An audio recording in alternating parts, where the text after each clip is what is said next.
ने एक आंकड़ा दिया कि 156 लोगों की मॉब लिंचिंग हुई जी। और उसमें आपने कहा कि 60% 70% मुसलमान थे जी। ठीक है, वैसे तो मॉब लिंचिंग एक की भी नहीं होनी चाहिए, मुसलमान की भी नहीं होनी चाहिए, हिंदू की भी नहीं होनी चाहिए। लेकिन अगर मैं आपके आंकड़े पर ही जाऊं तो मान लीजिए अगर 150 केसेस हैं मॉब लिंचिंग के और आप कह रहे हैं 60% 70% हुई, मतलब 80-90 मुसलमानों की मॉब लिंचिंग हुई है इस देश के अंदर। मुसलमान इस देश के अंदर कितने हैं? इस देश के अंदर 22-25 करोड़ 25 करोड़ मुसलमान होंगे। 25 करोड़ में से अगर 90 लोगों की मॉब लिंचिंग होती है तो इस देश में मुसलमानों के खिलाफ माहौल है, ये मान रहे हैं आप।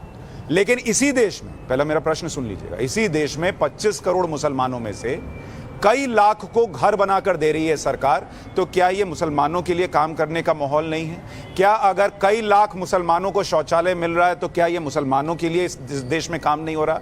क्या अगर मुसलमानों का जनधन अकाउंट खुलता है उसमें पैसा आता है तो बड़ी संख्या में उनके अकाउंट में भी जाता है? क्या वो संख्या देखें या कुछ घटनाएं जो हैं उनको देखें?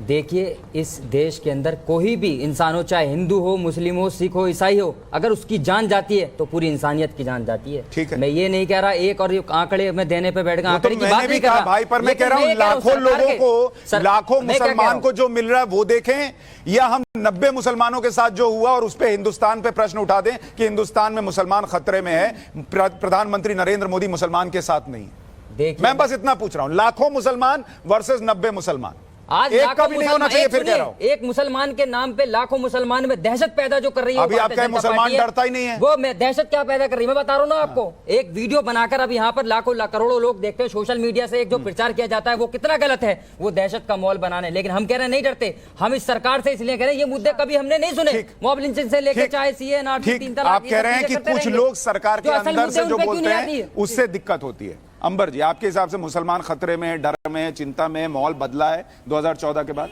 सुशांत, अगर मुसलमान डरे होते तो यहाँ पर 4 मुसलमान आपको इस अवस्था में और इस मुद्दे पर बात करते हुए नजर नहीं आते, पहली बात। दूसरी बात ये कि बिलाल खान साहब ने एक बड़ी इंपॉर्टेंट बात कही कि 2014 से पहले इन्होंने कभी मॉब लिंचिंग के बारे में सुना नहीं था। तो एक बात में प्यारे बिलाल खान साहब को मैं याद दिलाना चाहती हूँ कि जब सलमान रिश्ते की किताब आई थी तो उस वक्त सैकड़ों लोगों की मॉब लिंचिंग हुई थी, लोग भारी संख्या में मारे गए थे। वो इनको याद नहीं है क्योंकि तब इनकी मनपसंद सरकार थी, तब इनको इंसानियत के प्रहार होता नहीं गुजारा था।